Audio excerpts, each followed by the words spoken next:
This week's episode of the Guy Macchia Show is brought to you by Trojan Condoms. Thanks for not using one, Dad. And also by Snickers. You're not you when you haven't rammed a Snickers down your throat in the past 3 hours. Grab a Snickers. Better frozen. Speaking of dads, this week's episode is going to uncover some of my daddy issues. So I hope I'm ready for that. But I'm going to start with a story. In media res, if you will. The day was November 20th, 2012, a week and a half before Bucknell University's winter finals. And I was a junior walking back on campus, very drunk and very high. And I remember about to turn into the main quad and be in the home clear free space at about 2:30 a.m. But instead I turned around and I walked behind a gigantic shrub in front of the Rook Science Building. And that's the last thing I remember. But a public safety officer's report would later report, and I quote, I saw student later identified as 20-year-old Guy Macchia emerge from beyond a bush. I told him to stop. He responded, I don't think so, and took off on foot. And then the next thing I know, I'm back where I started in that same parking lot, but this time I'm being commandeered by two public safety officers, and they are administering a breathalyzer test to me. And now on Bucknell's campus, this is important for context, there was a wet campus, so you could drink if you were over 21, but there was, if you were under 21, a point violation system. And if you accrued 10 points for alcohol-related violations in a certain amount of time, you would get suspended for a semester. And turning down a breathalyzer would automatically give you 9, which is why I had to take one because I already had 2. So I get administered this breathalyzer. And I had recently been told by somebody in my fraternity that if you get breathalyzed, you can beat the breathalyzer if you bite down on your tongue and blow. So picture me, very intoxicated, biting down on my tongue, blowing into this breathalyzer, beating the breathalyzer. I blow 2 sets of zeros, 2 separate sets, right? Officers are looking at me. I'm like, I know, brother. I'm drunk. I don't know what to tell you. So they're like, all right, we're going to try this one more time. And I remember in my head saying, oh, this is a game I'm losing. Let me blow. I got to win this game. And win this game I did. If the prize was blowing a .27, which also got me 9 points and eventually got me suspended from Bucknell University my second semester of my junior year. Arguably the darkest time to what had been a very light life. And I opened the episode with that story because that is a turning point for me. That is a moment that I look back on and really can only help but wonder who was looking out for me to change my trajectory in such a dramatic way. But I didn't always see it like that. Actually, at first, I was angry. I was really mad. I was mad at one Chip Marara, rest in peace, disciplinary dean at Bucknell University, who gave me all 9 points and suspended me when I felt that was unjust. There was arbitrary administration of points. Kids were getting off. I got in trouble early in a couple years earlier. I shouldn't have gotten in trouble. I was the only one. Blah blah blah blah blah. Cried myself to sleep at night a bunch. But that was a cornerstone moment for me because it changed my entire trajectory as a young man.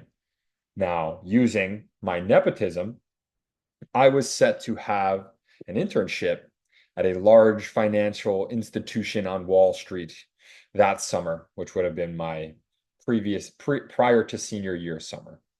Now, instead of that internship, I had to work at a local labor union while my friends were all abroad in Prague, in Croatia, getting fucked off.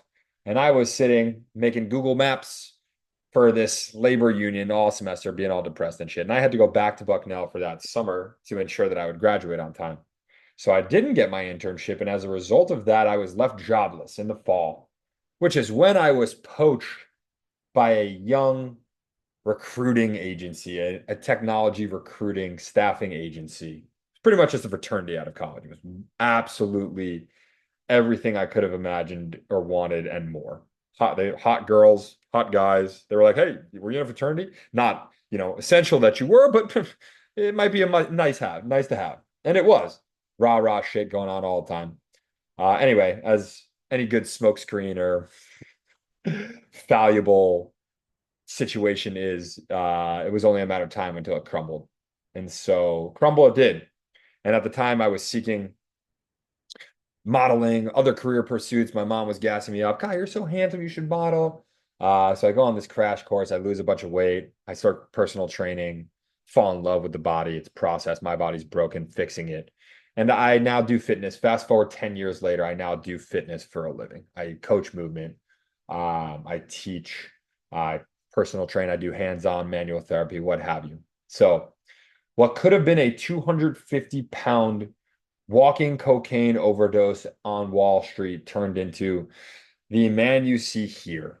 And the reason why I started with that story and how I'm going to relate it back to today's episode or the theme of today's episode, which is masculinity, femininity, identity, faith, is that was the first crashing of my autopilot system. Now, if you're unfamiliar, maybe you should consider your own life. And think about how the brain optimizes for certain things, right? The brain doesn't want to have to rethink or work too hard in every situation, right? So you do something enough, and the brain pretty much automates it. And your consciousness or persona kind of works like this.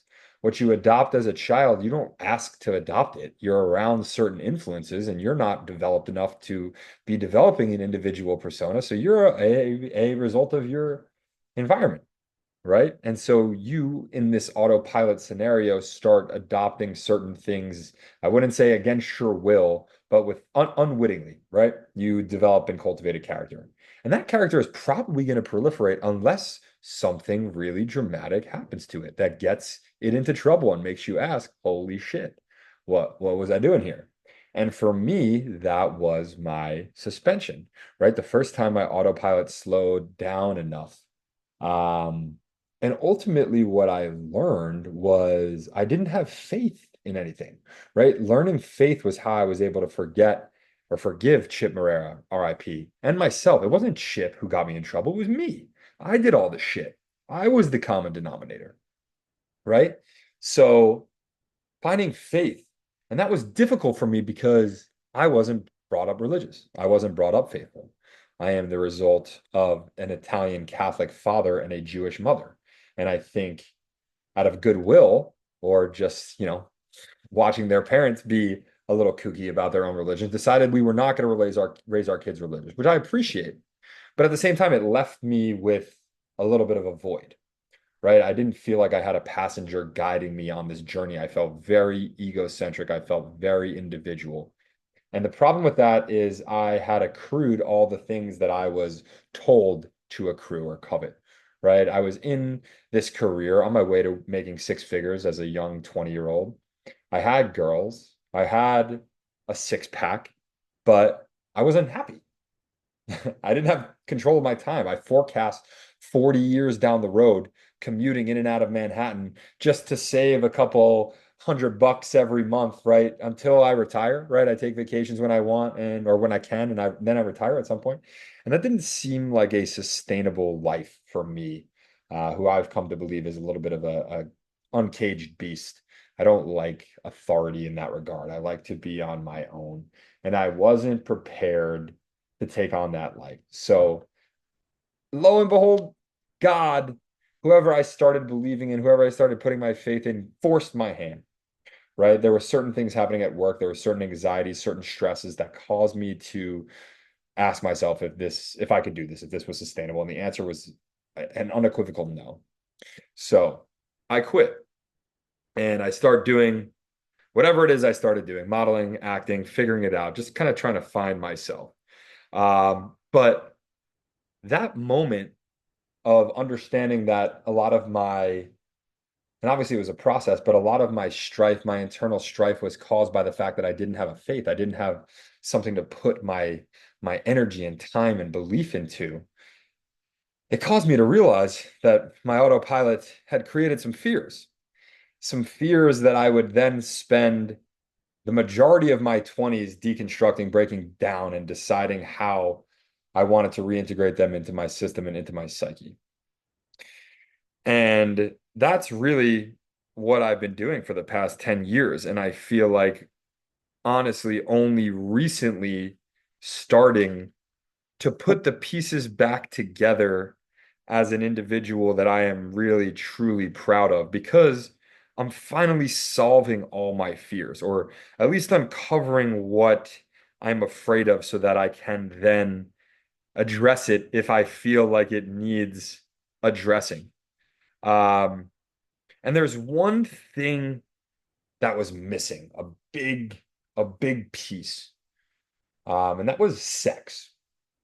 Very like taboo topic, right? People are afraid to talk about it. But I'm going to talk about it because it played a role, or it's played a role in my maturation, and especially recently, it seems like it was the last piece of the puzzle. And so what was wrong with my sex? Well,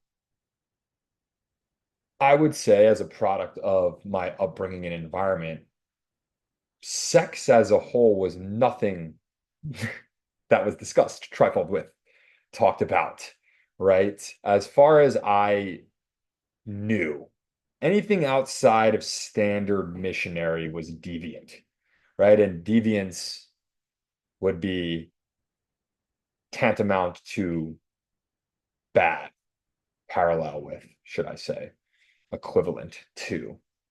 Um, And so I grew up with that, right? This kind of like, ooh, sex is this dirty, mischievous, sordid act that I have to get through as quickly as possible. I never enjoyed it. I didn't realize until recently I wasn't really enjoying myself. I was just going through the motions. Maybe to talk about it after, who knows? But it wasn't until I moved to Los Angeles and discovered the BDSM space or community, which I don't know what the acronym stands for, but a lot of what occurs, it's sexy related, right? It's a type of erotic play or rules to erotic play. And one of the key themes is dominance or masculinity and femininity and submission, if you will, to keep things as brief or vague as possible. And what I was unaware of until I started really thinking about it is that I didn't take on any of those roles in my, or consciously take them on in my sexual exploration, right? It was just a chore. It was something I did. It wasn't anything I thought about. Um, but ultimately, it's everything to the sexual experience and it's everything to anything that you do. Because to neglect that there is a masculine and feminine dynamic that exists in a sexual partnership or any endeavor is foolish, right? Everybody knows there's energies at play that are esoteric and unable to be seen, inanimate. And it wasn't until I started being present or showing up and experimenting with the BDSM space that I started to see the masculinity and femininity and that relationship in all things.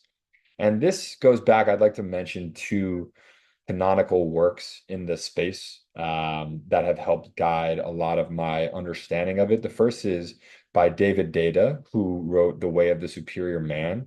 And what I learned from that book is everything has a breakdown or a balance of masculine and feminine. Any relationship that you enter into, there is some percentage leading to 100 between masculine and feminine, right? If there's two partners, for using me as an example, I'm about a 70% masculine individual entity, 30% feminine. So I need another entity that complements me in the inverse, a 70% feminine, 30% masculine. And what I learned from Jordan Peterson, who wrote 12 Rules for Life, probably my favorite nonfiction book, is that in any relationship that exists like that, where there is this balance of masculinity and femininity, there also exists this yin yang, where there's a little piece of each floating or existing in the opposite.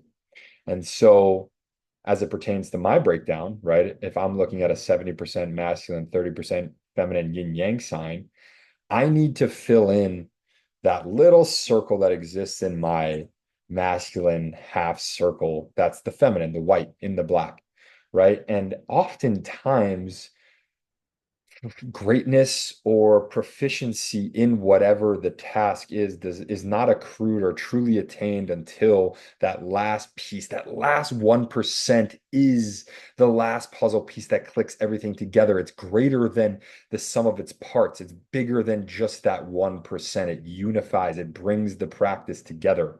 And what I mean by femininity existing in masculinity, to kind of extrapolate some of Jordan Peterson's words, um, masculine is related to order and discipline, and focus, right? So, for example, like a football player will show up every day and lift weights and go through film and go through practice, and it's a rugged grind, and that's a masculine ordained organized process, right?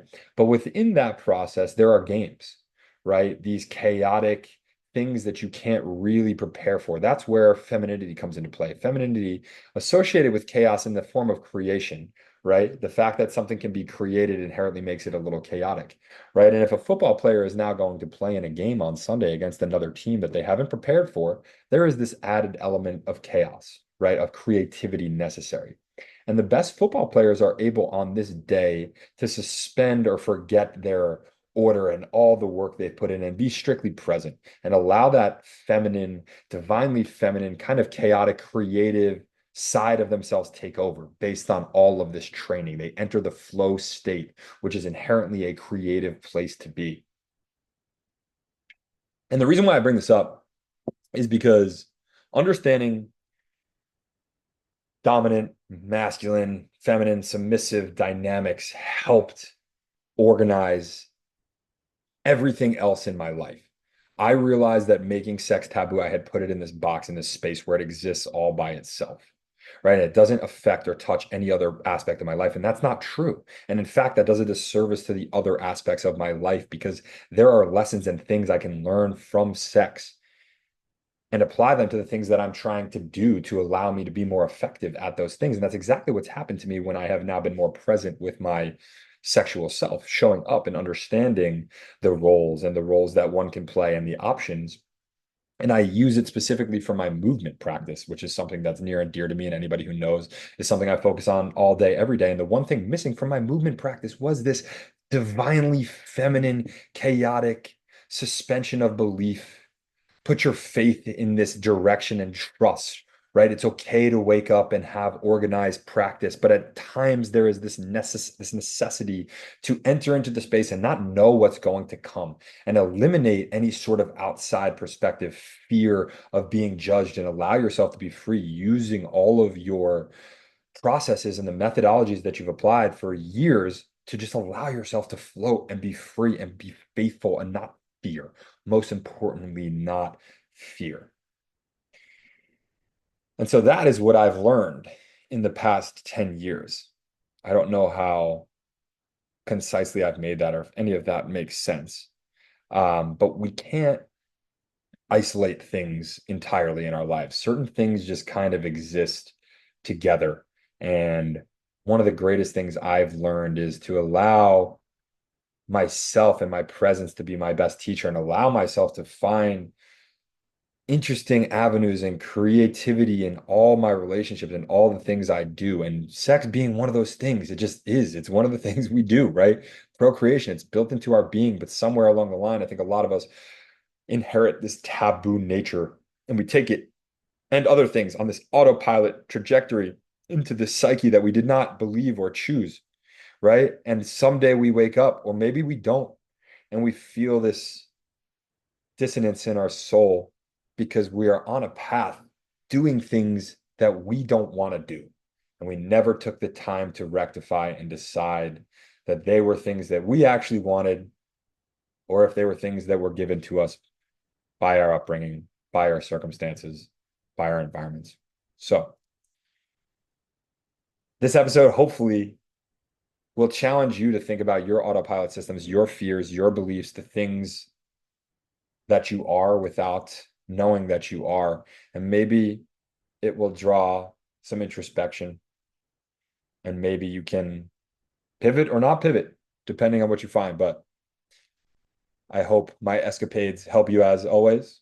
And I hope you have a blessed, blessed day. Thank you for stopping by to the Guy Macchia show. I'm going to have an intro at some point. So stay tuned. Peace.